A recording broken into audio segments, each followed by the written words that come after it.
the mountaintop with Jesus. And some amazing stuff happens there.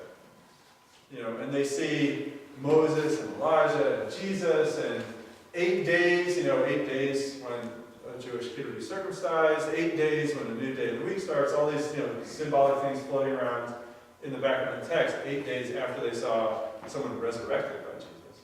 They go up the mountaintop, and instead of falling asleep, thank God they stayed awake this time, good job guys, is that they see this amazing thing, like lights and the sort of most majestic characters from the Old Testament, or the Hebrew Testament, right? They see Moses and Elijah with Jesus. And they're just enthralled by this, and they're like, thinking of the Festival of Booths and God's protection of the Israelites in the wilderness. They're like, we must stay here and create booths, which would be, not like hardened walled things, but things you could see through as a symbol of God's protection on this mountaintop. And they just want to stay because they've arrived, right? I mean, if you were there, you'd be like, yep, this is it. The bucket list is complete. I've seen the glory of God shown on Jesus, and they got to the mountaintop. And they thought, these canoes that we brought with us are really useful. Is essentially what they thought. Because when they get sent down the mountain, and someone asks them to heal their son, the disciples don't have the mojo. They don't have the juice to do it. They can't do it. They're not ready to do it.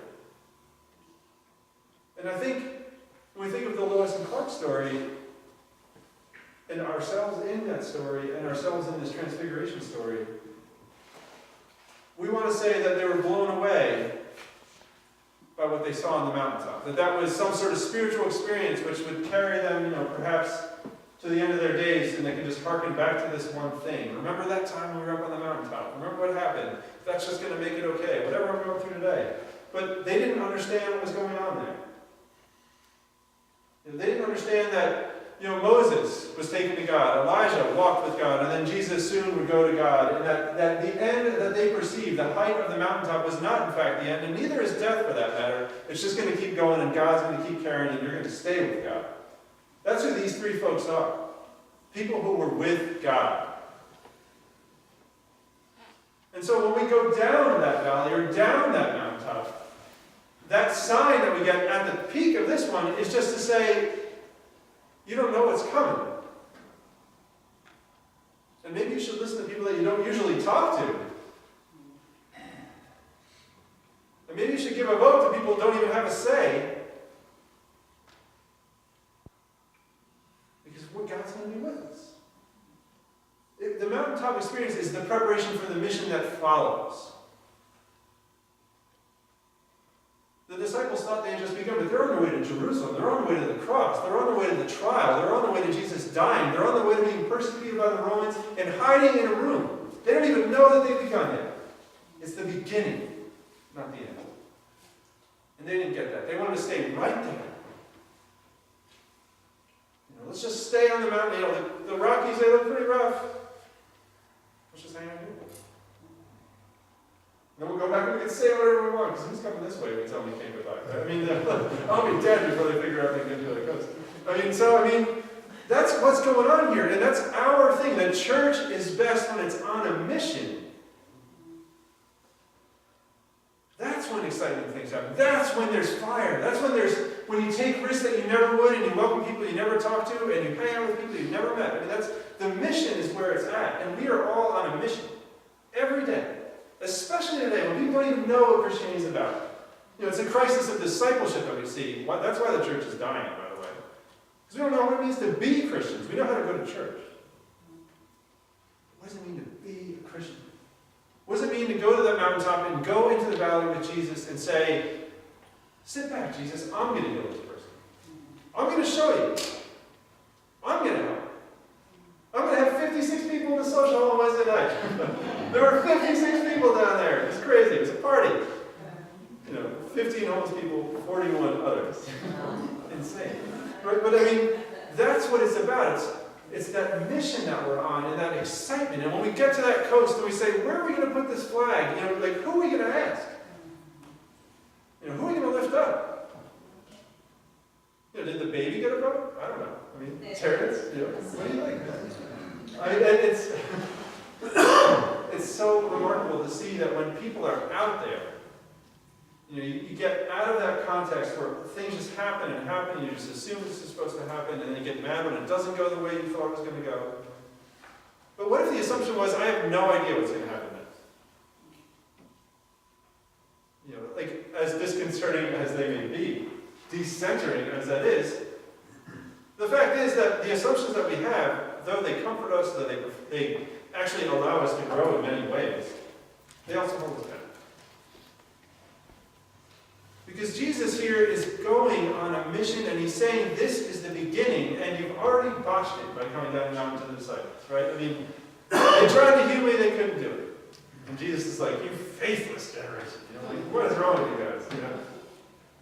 But can you identify with getting to the spot where you thought you're done, only to realize you're at the beginning? I mean, has anyone ever felt that before? How about numerous times? Right? And how many people, before they got to that spot, they packed the bag only to realize that everything they packed is totally useless?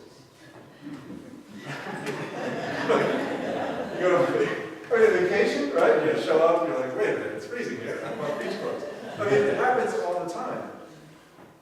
And so I think we as a church on this Transfiguration Sunday, and looking at Lent and looking at us in a context of churches in the United States, we need mission. All mission. Let's do something. You know what I mean? And that's where the magic is. That's where the Holy Spirit is. I mean, when you think Pentecost, I was like, okay, fellas, have a seat in that upper room and I'll take care of the rest. Just get out there and talk and fire, and drive people crazy. That's where the excitement is. And that's the sizzle of the story of the Lewis and Clark story. For me, it's like, okay, they found the West. I'm like, that was going to happen. They just happened to be the first ones there. It's what happened on that journey that makes them special. I mean, that's an inevitability, right? I mean, you think, imagine here we are, 2019, we're like, I wonder what's on the other side of the country. Probably not, right? So, but how they did it, they defied orders to explore. And they were excited about it. And they talked to people, and wouldn't you know it that, I mean, this is another amazing little story within the story, is that when they took Sacagawea to the tribe to get the horses, that was the tribe that she was from. They recognized her. So in her partnering with strangers, I mean, who are these? Who is Lois and Clark? What were they even wearing? What was she wearing? Like what?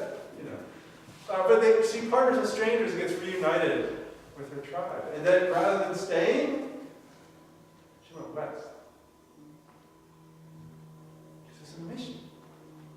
And it's exciting. And there's fire there, and there's promise, and there's hope. And for all they knew, they just could have kept going. I mean, it's, they come back to report, of course, but I think that's an amazing another part of that. Maybe the bottom line is just doing something. But Jesus commissions us to this. And it's not a go do or else. It's that, man, there's a life waiting for you. There's a life waiting for you. You don't even know what it is yet. You don't know who you're going to meet along the way. You don't know who's going to hand you a tissue when you're crying. Who you're going to hug when someone's down. Who's going to come up to you and surprise you by the grace of God that you didn't even know existed. That's the mission of the church, to take it where people don't even know it. And I'll tell you right now, we don't have to go very far to do that. We were sitting at a RAHWAY book club on Friday night. This is me and Catherine's hot date night once a month. And I was sitting there talking about my faith to a bunch of people who generally don't care. And they were like, what? That's what a Christian is? You did what? With who? Then people are surprised. I mean, it's not like, you ever heard of Jesus Christ? And they're like, yeah, I heard of Jesus Christ. He hates my guts. But that's what people think. What people think about Christians a lot of times is judgmental, hypocrites, right? Institutionally concerned, that is the preservation of themselves against other people. But every single church is in a community. You know? I don't care if it's a rural church, I don't care if it's a city church or something in between. Everybody is in a community. What do the churches do? Or when you say, like, I'm a member of Zion Lutheran Church, what do they say? That's important. It's important, because that's how people think who God is. I mean, what they say is people who are not Christians, what they think about God. And I'm not saying what I talked about at the book club, we have like 9 new members coming to church this week, but, that's not what I expect. And that's not why I went, anyway. But nonetheless, it was interesting to have them hear what testimony looks like in a different way. And so, it's fascinating to me to think that we have been commissioned with Christ to go not up the mountain, but down. Not end the mission, but begin. Not see a bunch of dead guys on the top of the mountaintop, which would be scary, but then to think these folks were loved by God so much that God couldn't let them go. Resurrected, walked with, were with, whatever language you put on it. And that's the mystery of it.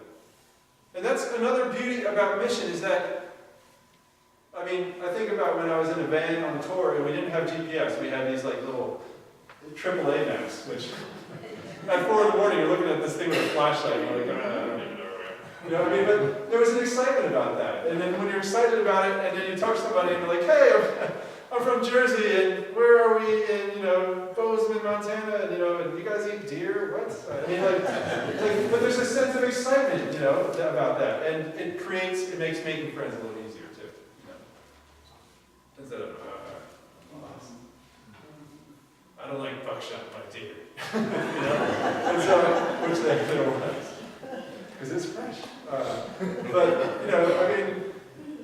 It's a gift, is all I'm trying to say. I'm having fun with it, but we are so, so blessed to not have to do things the same. To not be anchored to a tradition, but informed by it and blessed by it. And then have faith enough to say,